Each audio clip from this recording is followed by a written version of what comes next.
Hi అండి అందరికీ welcome back to my channel. So ఈరోజు జరిగిన ఎల్ఐసి ఏఏఓ ప్రిలిమ్స్ గురించి ఇన్ఫర్మేషన్ ఇవ్వబోతున్నాను. అంటే పేపర్ ఎలా వచ్చింది ఏంటి అనేది. సో నా గురించి సెల్ఫ్ ఇంట్రొడక్షన్ ఏంటి అంటే, నేను ఒక బ్యాంకింగ్ యాస్పిరెంట్ని. ఓకే, సో మీలో ఎంతమంది ఈరోజు ఎల్ఐసి ఏఓ ప్రిలిమ్స్ ఎగ్జామ్కి అటెండ్ అయ్యారు, సో ఎన్ని అటెంప్ట్ చేశారు అనేది కామెంట్ సెక్షన్లో చెప్పండి. సో నాది ఈరోజు సెకండ్ షిఫ్ట్ 10:30 షిఫ్ట్ అనమాట. సో యాజ్ యూజువల్ ప్రిలిమ్స్ లెవెల్లో మనకు తెలుసు కదా 100 మార్క్స్ అనమాట. So reasoning, quant and English. Sectional timing 20-20-20. So 35-35-30. Okay, first of all paper కూడా ఈ లెవెల్లోనే ఓపెన్ అయింది. So first of all reasoning, quantitative aptitude and English section అనమాట. సో ఫస్ట్ రీజనింగ్లో ఏంటి అంటే, కొంచెం చెప్పాలి అంటే లెందీగానే ఇచ్చారు, అంత ఈజీగా ఏమీ ఇవ్వలేదండి పేపర్. సో నేనైతే ఎక్స్పెక్ట్ చేశా, బికాజ్ ఎల్ఐసి ఏఓలో మనకి వచ్చిన పోస్ట్లే 500 కదా. So 500 or 550. సో అన్ని తక్కువ పోస్టులు ఉన్నప్పుడు సో ఆటోమేటిక్గా మేబీ లెవెల్ అయితే పెంచుతారనమాట. సో రీజనింగ్ వచ్చేసి ఫస్ట్ ర్యాంక్ బేస్డ్ పజిల్, అంటే ర్యాంక్ మీన్స్ అది హైట్ లేకపోతే వెయిట్ సంథింగ్ అలా ఇచ్చారనమాట. లైక్ మేబీ హైటే ఇచ్చుంటారు. సో ర్యాంక్ బేస్డ్ అనమాట. ఇది ఒక 5 క్వశ్చన్స్ వచ్చాయి. ఫస్ట్ ఓపెన్ అయింది. సో నేనేం చేశాను అంటే, ఎగ్జామ్ రీజనింగ్ సెక్షన్ ఓపెన్ అవ్వగానే నేను ఆటోమేటిక్గా అంటే ఎలా సింగిల్గా ఎక్కడున్నాయి అనేది వెతుక్కోకుండా డైరెక్ట్గా పేపర్ ఏది ఓపెన్ అయితే అలా చేసుకుంటూ వెళ్ళిపోయాను డైరెక్ట్గా. సో స్కిప్ చేయకుండా. సో ర్యాంక్ బేస్డ్ అనమాట స్టార్టింగ్. తర్వాత ఇన్ఈక్వాలిటీస్ 5 ఇన్ఈక్వాలిటీస్ ఇచ్చారు. అంటే ఇన్ఈక్వాలిటీస్ ఆర్డర్ వైజ్ ఇవ్వలేదు. 6th క్వశ్చన్ 7th క్వశ్చన్ అలా 2 ఇన్ఈక్వాలిటీస్ ఇచ్చారు. మళ్ళీ ఎక్కడో మేబీ 30 లాస్ట్లో 2 ఇన్ఈక్వాలిటీస్ ఇచ్చారు. మళ్ళీ మధ్యలో 2 ఇన్ఈక్వాలిటీస్. సో ఆర్డర్ వైజ్గా ఒకేసారి 5 ఇన్ఈక్వాలిటీస్ ఒక దగ్గర ఇవ్వలేదు. నెక్స్ట్ వచ్చేసి మంత్ బేస్డ్ పజిల్ ఎలా ఇచ్చారు అంటే 3 months ఇచ్చారు. సో మార్చ్, ఏప్రిల్, మే ఇచ్చారు. అండ్ తర్వాత మళ్ళీ ఒక్కొక్క మంత్లో 3 dates అనమాట. 5th, 10th and 26. అంటే ఒక ఆడ్ డేటు 2 ఈవెంట్ డేట్స్ ఇచ్చారనమాట. సో మంత్ బేస్డ్ పజిల్ వచ్చేసి 3 months, అందులో మళ్ళీ 3 dates, అంటే మొత్తం కంప్లీట్గా 9 members అనమాట. సో అలా ఒక మంత్ బేస్డ్ పజిల్. సో నేను ఇది చేశాను. నెక్స్ట్ వచ్చేసి ఫ్లోర్ అనమాట. ఫ్లోర్ బేస్డ్ కొంచెం ట్రిక్కీ అనిపించింది నాకు. మేబీ నేను సరిగ్గా చదవలేదా లేకపోతే మీకు ట్రిక్కీ అనిపించిందా నాకు తెలీదు. సో ఫ్లోర్ పజిల్ అయితే ఒకటి ఇచ్చారు. అండ్ బ్లడ్ రిలేషన్ కూడా ఇచ్చారనమాట. అండ్ ఇంకొక పజిల్ ఏంటి అంటే like parallel, some persons north, some south అనమాట. అంటే నార్మల్గా ఇది 11 కానీ 10 కానీ 14 కానీ అలా 5-5-7-7 ఇచ్చినప్పుడు ఇన్ని మెంబర్స్ అంటే మెన్షన్ చేస్తారు కదా, ఏ నుంచి డి వరకో లేకపోతే ఏ నుంచి ఎఫ్ వరకో నార్త్ ఫేసింగ్ అని, రిమైనింగ్ పీపుల్ సౌత్ ఫేసింగ్ అని, అలా కాకుండా సమ్ నార్త్ సమ్ ఫేసింగ్ అని ఇచ్చారనమాట పజిల్. నెక్స్ట్ వచ్చేసి సిలాజిమ్స్ 5. నేను అన్నీ చేయలేకపోయాను. లైక్ మంత్ బేస్డ్ పజిల్ చేసేటప్పుడే నాకు కొంచెం ప్రాబ్లం అయ్యింది. ఐ థింక్ ఇది రాంగ్ అనిపించింది. వెంటనే మళ్ళీ అంటే ఆన్సర్స్ అనేవి నాకు మ్యాచ్ అవ్వలేదు. సో అదంతా మళ్ళీ నెగిటివ్ స్కోరింగ్ పోతుందని చెప్పి అదంతా నేను రిమూవ్ చేసేసాను అనమాట. సో ఓవరాల్గా రీజనింగ్ అంటే ఓవరాల్ పేపర్ మొత్తం టఫే వచ్చింది. సో రీజనింగ్ అయితే మెన్షన్ ఇలా చేశారు.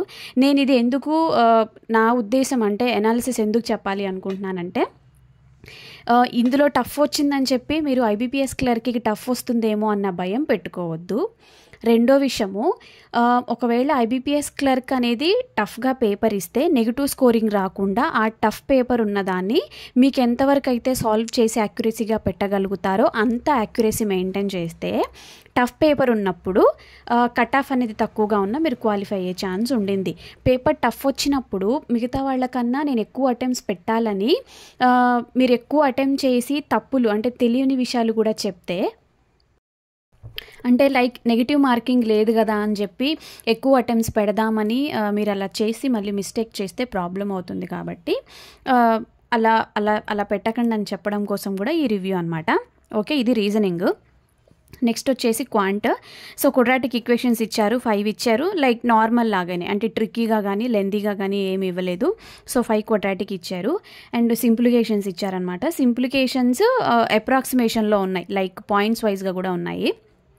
నెక్స్ట్ వచ్చేసి 2 డిఐలు ఇచ్చారు, ఒక డేటా అనాలిసిస్ ఇచ్చారు. అండ్ రిమైనింగ్ వచ్చేసి సింగిల్ ఐటమ్స్ వచ్చేసి ప్రాఫిట్ అండ్ లాస్ మీద, ఏజెస్ మీద, అండ్ టైమ్ అండ్ డిస్టెన్సెస్ మీద, అండ్ ఆ తర్వాత వచ్చేసి బోట్స్ అండ్ స్ట్రీమ్స్ మీద, లైక్ మనం ఏదైతే రెగ్యులర్గా ఫాలో అవుతామో అవే సింగిల్ ఐటమ్స్ ఇచ్చారనమాట.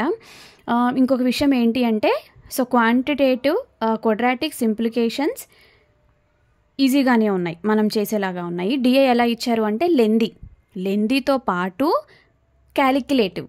అంటే ఇప్పుడు ఎలా ఉండిందంటే నేను చెప్తాను. ఒక డిఐ ఇచ్చారు, టోటల్ డిఐలో 48,000 లైక్ ఇది అమౌంట్, ఐ థింక్ మెంబర్స్ ఇది. సో 4800 మంది ఉన్నారు. అయితే దీన్ని ఎలా ఇచ్చారు అంటే total persons males and females ఇచ్చారు. మేల్స్ టోటల్ పర్సన్స్ ఎలా ఇచ్చారు, పర్సంటేజ్ వైజ్ ఇచ్చారు. అంటే ఇక్కడ ఎంత పర్సంటేజ్ మెన్షన్ చేస్తారో ఆ పర్సంటేజ్ అప్లికేషన్స్, ఆ పర్సంటేజ్ మెంబర్స్ ఇందులోంచి తీసుకురావాలి. పర్సంటేజ్ క్యాలిక్యులేషన్ చేసిన తర్వాత మెయిల్స్ ఉంటారు కదా, మెయిల్స్ అనేవి నెంబర్ వైజ్గానే ఇచ్చారు. అంటే మనం ఇక్కడ పర్సంటేజ్ ఎంతో కనుక్కొని అందులోంచి ఈ మెయిల్స్ తీసేస్తే ఇక్కడ ఫీమేల్స్ వస్తారనమాట. సో కొంచెం లెందీ ప్రాసెస్తో పాటు క్వశ్చన్స్ ఎలా ఇచ్చారు అంటే, నేనేం చేశాను అంటే నాకు చూడగానే అర్థమైంది లెందీగా ఇచ్చారని. మనకి ఒక డిఐలో 5 క్వశ్చన్స్ ఇచ్చినప్పుడు ఆ 5 క్వశ్చన్స్లో 3 మాత్రం క్యాలిక్యులేట్గా ఉండి 2 మాత్రమే నార్మల్గా ఉన్నాయి. నేనేం చేశానంటే ఏదైతే నార్మల్గా లైక్ పర్సంటేజ్ ఎంత లేకపోతే యావరేజెస్ ఎంత అలా ఏవైతే ఉన్నాయో, సో నేను టైం వేస్ట్ చేయకూడదని స్కిప్ కొట్టేసి అలా చేశానమాట. ఇంకొకటి వచ్చేసి బార్ గ్రాఫ్ డిఐ ఇచ్చారు. ఇది కూడా లెందీగానే ఇచ్చారు. ఇది ఒక బార్ గ్రాఫ్ ఇచ్చి దాని కింద మళ్ళీ ఒక టేబుల్ ఇచ్చారనమాట పర్సంటేజ్ వైజ్గా. సో అంటే ఒక పెద్ద డిఐ ఇచ్చారు. సో క్వాంట్ అయితే వెరీ టఫ్గా ఉండింది, చాలా క్యాలిక్యులేటివ్గా ఉండింది. సో నేను పిక్ చేసుకున్నాను అనమాట. అంటే నా మైండ్లో ఇది పేపర్ టఫ్ ఉండింది, సో టైం వేస్ట్ చేసుకుని ఎక్కువ అటెంప్ట్స్ చేయడం కోసమో లేకపోతే ఎక్కువ రావాలని చెప్పి కంగారుగా స్పీడ్గా చేసి తప్పులు పోవద్దు. సో మనం అర్థమైపోతుంది మోర్ 30 కానీ 25, 27, 28 అలా అటెంప్ట్స్ అయితే పోవు. ఓకే అనుకుని నేను ఉన్నట్టు చేశాను అనమాట. సో నాకు క్వాంటిటేటివ్ యాప్టిట్యూడ్లో 18 వస్తాయి. సో నేను 18 అటెంప్ట్ చేశాను. సో అవుట్ ఆఫ్ 18 వస్తాయి. అండ్ రీజనింగ్ కూడా నేను 25 అటెంప్ట్ చేశాను. నెక్స్ట్ ఇంగ్లీష్ కూడా ఇది మోడరేట్ అనిపించింది, నాకేం టఫ్ అనిపించలేదు. కానీ అంటే లెందీ ఇచ్చారు. ఎర్రర్స్ ఇచ్చారు, నార్మల్ ఎర్రర్స్ అనే ఇచ్చారనమాట. 5 ఇచ్చారనమాట ఎర్రర్స్. నెక్స్ట్ వచ్చేసి పారాజంబల్ ఎలా ఇచ్చారు అంటే ఒకటే 5 సెంటెన్సెస్ ABCD అని, ఫస్ట్ ఏంటి, సెకండ్ ఏంటి, థర్డ్ ఏంటి అని. అంటే కానీ సింగిల్ పారాజంబల్స్ అయితే కాదు. సో ఓల్డ్ మోడల్ పారాజంబల్స్ ఇచ్చారు. ఆర్సీ అనేది ఎలా ఉండింది అంటే కొంచెం డెప్త్ రీడింగ్ కాంప్రహెన్షన్ అనమాట. ఆర్సీ వచ్చేసి అంటే బిజినెస్కి సంబంధించింది. అంటే ఇప్పుడు ప్రజెంట్ ఏమంటారు, బిజినెస్ స్కూల్స్లో చదివే వాళ్ళు ఇప్పుడు ఎలా ఉండింది ట్రెండ్, బిజినెస్ స్కూల్స్లో చదివేటటువంటి వాళ్ళ యొక్క ఆలోచనలు ఎలా ఉన్నాయి, దానివల్ల డ్రాబ్యాక్స్ ఏంటి, ఎలా సొసైటీని ఇంపాక్ట్ ఎలా పడుతోంది అనే దాని విషయంకి సంబంధించింది అనమాట. లైక్ ఏదో ఒక ఎడిటోరియల్లో ఎలా అయితే లెవెల్ ఇస్తారో ఆ టైప్ ఆఫ్ అనమాట. సో ఇండియన్ బ్యాంకింగ్ బిజినెస్కి సంబంధించింది. ఓకే, బిజినెస్ చదువుతారు కదా, లైక్ ఎంబీఏ. సో దానికి రిలేటెడ్ అనమాట. నెక్స్ట్ వచ్చేసి old model fill in the blanks ఇచ్చారు. అండ్ వర్డ్ స్వాప్ ఇచ్చారు. వర్డ్ స్వాప్ ఎలా ఇచ్చారు అంటే డబుల్ వర్డ్ కాదు, మొత్తం 4 వర్డ్స్ కానీ 5 వర్డ్స్ కానీ ఇచ్చి ఏసీ మార్చాలి, బీడీ మార్చాలి, ఏసీ ప్లస్ బీడీ మార్చాలి, అలా ఇచ్చారనమాట వర్డ్ స్వాప్. నెక్స్ట్ వచ్చేసి phrase replacement. So phrase replacement కూడా నార్మల్గానే ఉండింది. అంటే మనకు ఒక సెంటెన్స్ ఇస్తారు, ఆ సెంటెన్స్ మీనింగ్ని బట్టి దానికి సంబంధించిన ఫేజ్ని మనం రీప్లేస్మెంట్ చేయాలి. సో నాకు ఇంగ్లీష్ వచ్చేసి నేను 21 అటెంప్ట్ చేశాను. సో ఓవరాల్గా నా స్కోర్ అయితే 64. నా మనసులో ఒకటే ఆలోచన ఉండింది, పేపర్ టఫ్ ఉండింది, ఎక్కువ అటెంప్ట్స్ కాదు మనకు కావాల్సింది, యాక్యురసీ ఇంపార్టెంట్ అనే ఆలోచన మీదనే నేను ఈ అటెంప్ట్స్ అయితే చేశాను. ఊరికే ఎగ్జామ్ అయిపోయిన తర్వాత వెనక్కి తిరిగి చూస్తే ఐ థింక్ అంటే మనము హ్యాండ్ రిటన్ శాంపిల్ రాస్తాం కదా, నేను హ్యాండ్ రిటన్ శాంపిల్ ఎప్పుడైతే మనకి యాక్టివ్ అవుతుందో 2 minutes ఉన్నప్పుడు అప్పుడే ఓపెన్ చేసేసా. కొంతమంది లేట్గా కూడా ఓపెన్ చేస్తారు. ఎగ్జామ్ అయిపోతే ఊరికే వెనక్కి తిరిగి చూస్తే అందరూ 90+, లైక్ అక్కడ మెన్షన్ చేస్తూ ఉంటారు కదా లాస్ట్లో ఇన్ని అటెంప్ట్స్ అని చెప్పి లాస్ట్ ఎగ్జిట్ చేస్తారు కదా. ఎగ్జిట్ చేసేటప్పుడు ఊరికి అలా వెనక్కి తిరిగితే కనిపించింది ఎవరు అందరు 30 పెట్టేసరికి నాకు భయం వేసింది అనమాట. నిజంగానే అన్ని అటెంప్ట్స్ పోయాయా ఏంటి అనే ఆలోచన వచ్చిన తర్వాత గుర్తొచ్చింది. సో మేబీ నెగిటివ్ లేదు కదా, మేబీ అలా కూడా అటెంప్ట్ చేసి ఉండుంటారేమో అని ఆలోచన అనిపించింది. సో ఫుల్ ఫ్లెడ్జ్డ్గా ఎగ్జామ్ రాశాను, క్వాలిఫై అవుతానని చెప్పలేను. పేపర్ టఫ్ వచ్చింది.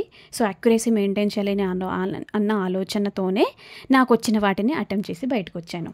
సో ఐబీపీఎస్ క్లర్క్ ఎల్లుండి ఉంది. సో నాకు ఎల్లుండి అనమాట. రేపు ఎవరైతే ఐబీపీఎస్ క్లర్క్ ఎగ్జామ్ రాస్తున్నారో అందరికీ all the very best. Exam బాగా రాయండి, అక్యురసీ మెయింటైన్ చేయండి, తెలియని విషయాల్ని అసలు టచ్ చేయొద్దు. బికాస్ నెగిటివ్ స్కోరింగ్ వల్ల అనవసరంగా మీరు క్వాలిఫై అవ్వకుండా ఉండే ఛాన్స్ కూడా ఉంటుంది. సో ఐ హోప్ అందరూ ఎగ్జామ్ బాగా రాస్తారని అనుకుంటున్నాను.